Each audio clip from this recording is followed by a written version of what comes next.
Hello everyone, welcome back to the channel BSc Tutorials। Unit 1 की series में हमने अपना topics generalize displacement, velocity, acceleration, force, momentum and potential ये सभी complete कर लिए थे। और आज हम टॉपिक करने वाले हैं that is Hamilton principle. This is a very very important topic for the exam point of view. So इसके आप प्रॉपर नोट्स बनाएंगे एंड इसको ध्यान से देखेंगे अपना topic that is Hamilton principle. इसके लिए सबसे पहले हमारे को एक पार्टिकल कंसीडर करना पड़ेगा। ओके, इसके लिए हम सबसे पहले एक पार्टिकल कंसीडर कर रहे हैं that is particle P. Okay, and इस पार्टिकल की पोजीशन का हम एक ग्राफ प्लॉट करते हैं। वो कैसे? देखो, ये जो पार्टिकल पी है टाइम t1 पर इसकी पोजीशन थी point A. Okay, and at time t2 ये पार्टिकल पहुंच गया पॉइंट बी पर। ओके, अब इस पार्टिकल को पोजीशन ए से पोजीशन बी पर जाना है तो उसके लिए डिफरेंट पाथ अवेलेबल हैं।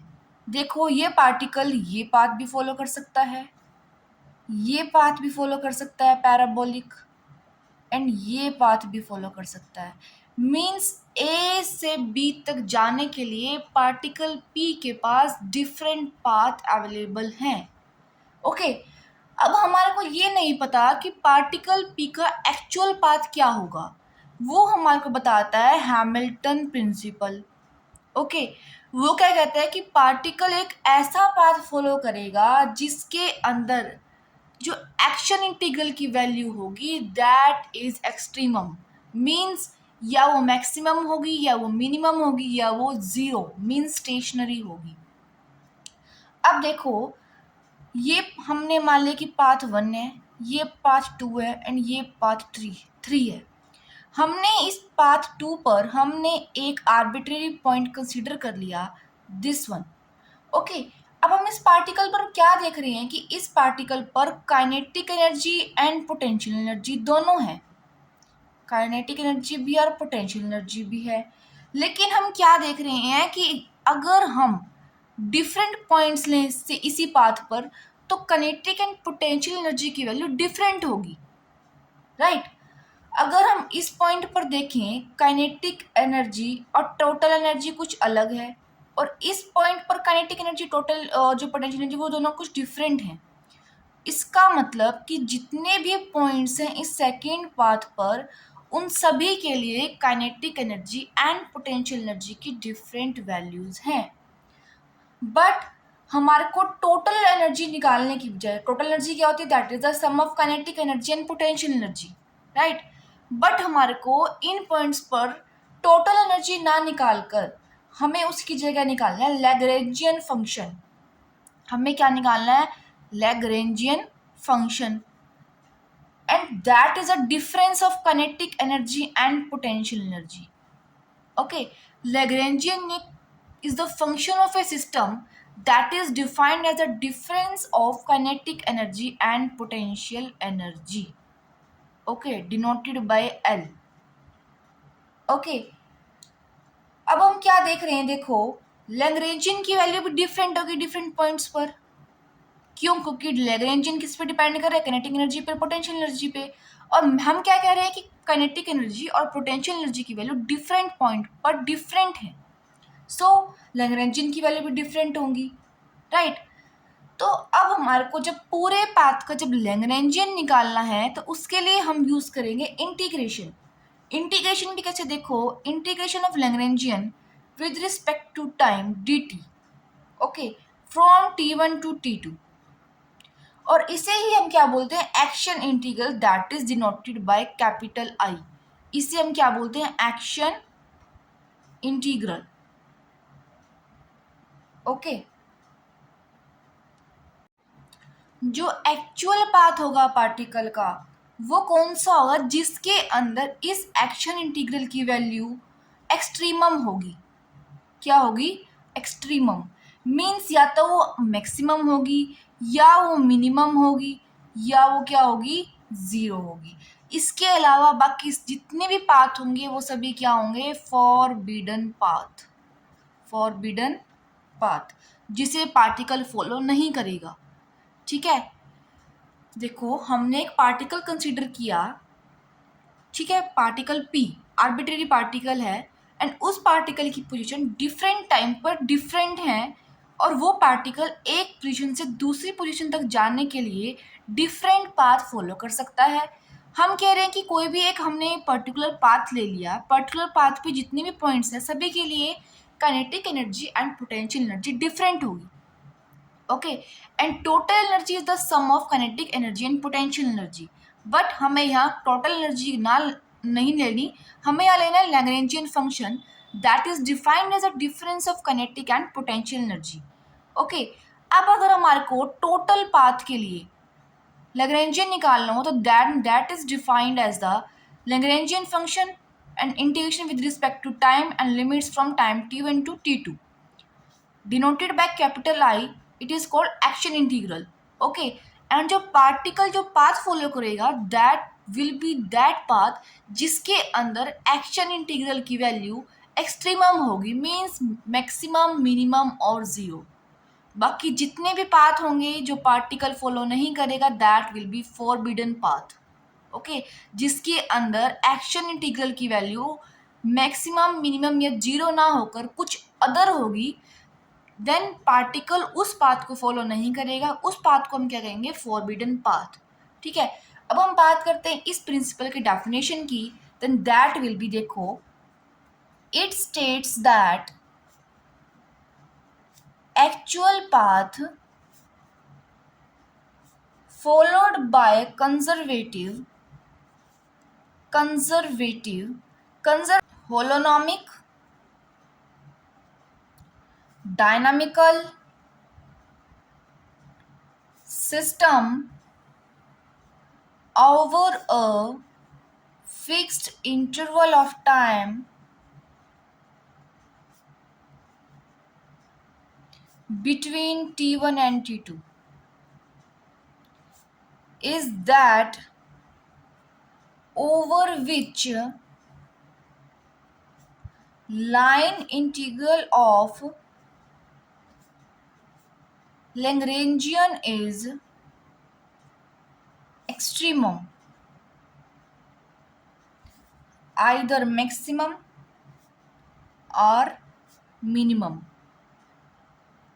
ठीक है, मैथमेटिकली हम इसे कैसे लिखते हैं वो देखेंगे।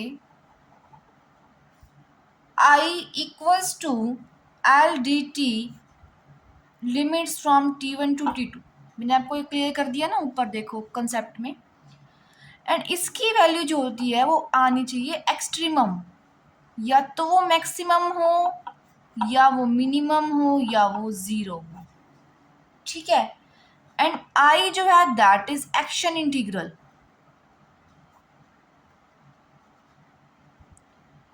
And L is Lagrangian function. ठीक है, और एल की जो वैल्यू होती है that is kinetic energy minus potential energy. Lagrangian is the function of a system and it is defined by the difference of kinetic energy and potential energy.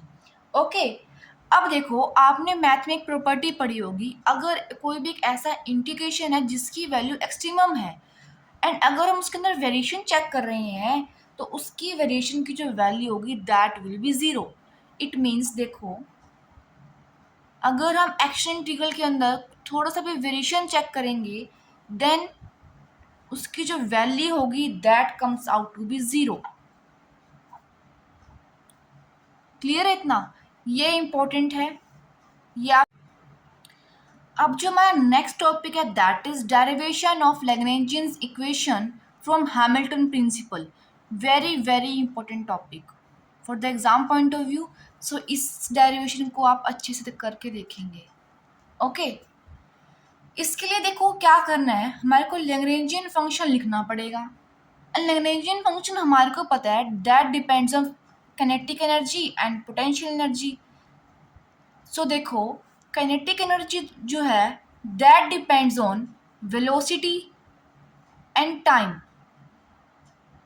Okay, क्योंकि हमारे को पता है kinetic energy is half M V square. Okay, kinetic energy किस पर depend कर रही है? वेलोसिटी पे, and velocity also depends on time. Okay, and potential energy किस पे डिपेंड करती है? पोजीशन पे। This is a function of position. Okay, हमें पता है ना, जैसे जैसे हम हाइट पे पहुंचते हैं देन पोटेंशियल एनर्जी की वैल्यू इंक्रीज होती रहती है। Okay, so kinetic energy is the function of velocity and time and potential energy is the function of position. Okay, so इसको देखते हुए हम एक लैग्रेंजियन फंक्शन लिखते हैं, that is Lagrangian is the function of Q1 Q2 up to Qn। Okay, generalised coordinates हैं। अब generalised velocity Q1 dot Q2 dot Q3 dot up to Qn dot, and it's also the function of time. Okay, or we can write L equals L Qi for any arbitrary ith particle. Okay, ठीक है, हम इसको ऐसे लिख सकते हैं ना। अब देखो, अगर हम कहते हैं कि Lagrangian does not depends on time, हम कहते हैं कि लैग्रेंजियन फंक्शन जो है that is not depending on time, does not depend on time,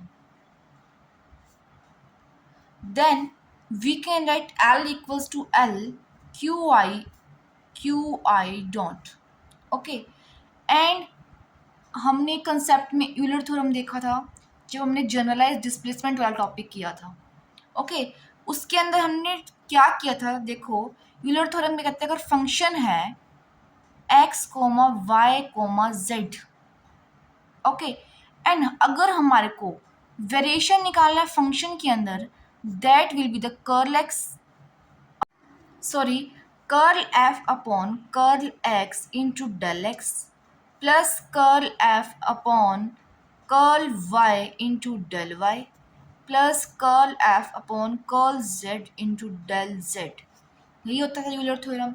अब हम यहाँ पर भी यूलर थ्योरम का यूज़ करेंगे और हम क्या लिख सकते हैं? देखो, अगर हमारे को वेरिएशन निकालना है लैग्रेंजियन फंक्शन में, then that will be curl L upon curl Qi into del Qi plus curl L upon curl Qi dot del Qi dot, यही होगा। एंड अगर हम सभी पार्टिकल्स को एक साथ ले रहे हैं then we use summation. Okay, अब देखो, हमारे को करना है integration with respect to time from T1 to T2। ठीक है, now we are integrating above equation with respect to time. Okay, from T1 to T2। यहाँ पर हम लिमिट्स क्या ले रहे हैं? T1 to T2। देन हमें क्या मिलेगा? देखो,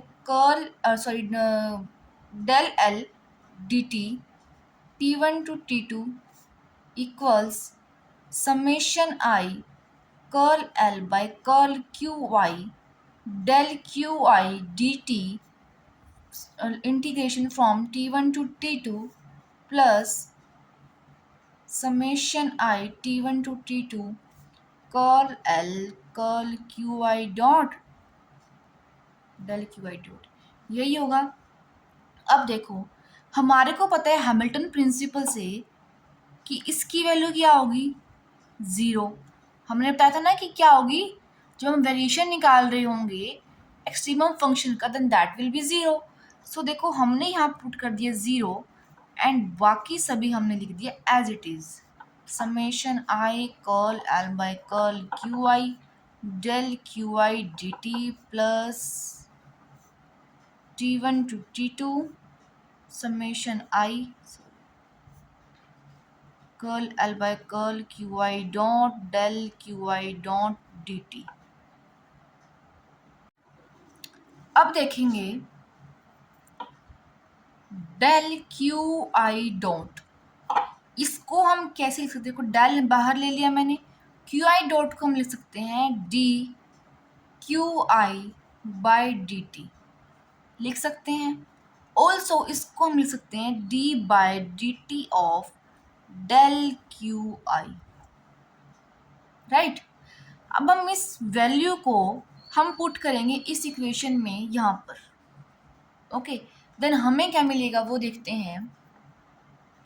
T1 to T2 summation I curl L by curl QI del QI dt plus T1 to T2 summation I curl L by curl QI dot d by dt of del QI into dt equals to 0।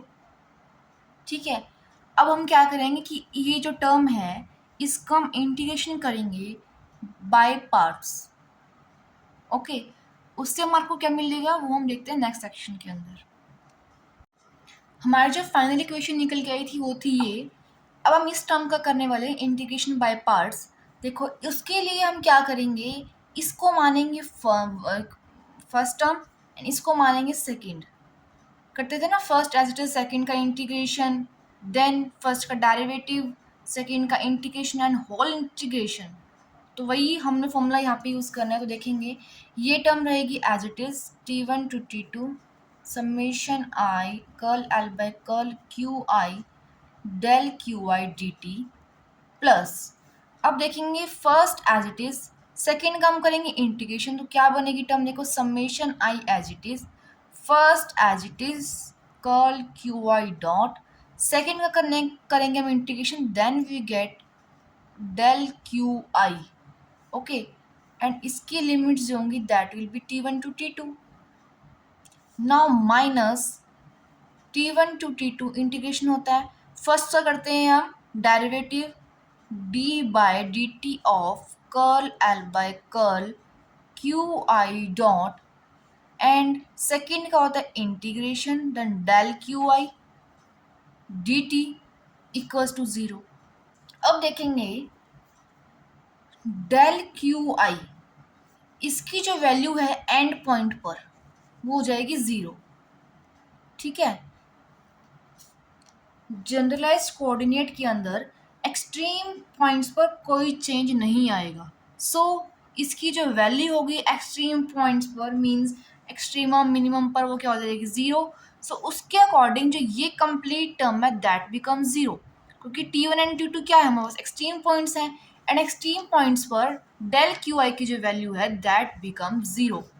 सो ये whole term क्या बन गई 0, and जो remaining terms हैं that are T1 to T2 summation I curl L by curl QI del QI dt minus some integration T1 to T2 summation I d by dt of curl L curl QI dot del QI dt equals to 0।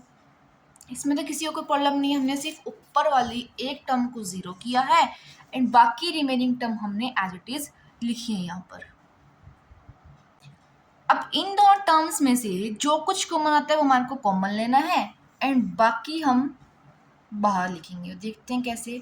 T1 to T2 summation आई लिख दिया हमने as it is, and now curl L by curl q i minus d by d t of curl L curl q i dot, and बाहर क्या common आएगा del q i d t equals to 0, यही होगा ना। और we can write curl L by curl q i minus d by d t of curl L by curl q i dot equals to 0, ठीक है। Where I can be 1 2 3 up to n, this is the required Lagrangian equation of motion for conservative system. Clear है, ये जो equation है this is the required Lagrangian equation for conservative systems. So देखेंगे जो हमारे पास ये लैग्रेंजियन इक्वेशन आई थी वो थी ये। अब हम देख रहे हैं कुछ एडवांटेजेस, ठीक है। इस इक्वेशन के एडवांटेजेस क्या हैं ओवर द न्यूटोनियन अप्रोच। जो फर्स्ट पॉइंट है that is motion of system is described by energy considerations.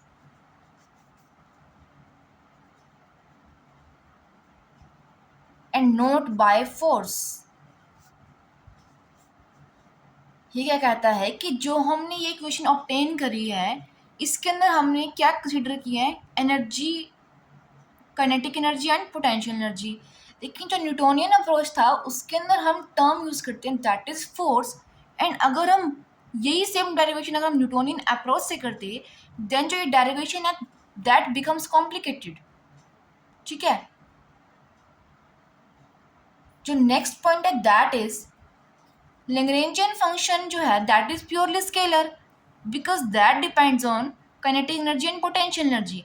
लेकिन जो न्यूटोनियन इक्वेशन है मोशन की वो क्या यूज करती है, concept of force which is a vector quantity. ठीक है, देखो क्या है, Lagrangian function is purely scalar, function L is purely scalar. ठीक है, the solution of this equation of motion is easy as compare to Newton's equation of motion which involve concept of force and force is a vector quantity. ठीक है, clear second point. Now the third point is Lagrange's equations of motion are invariant in form with respect to transformations of the coordinates.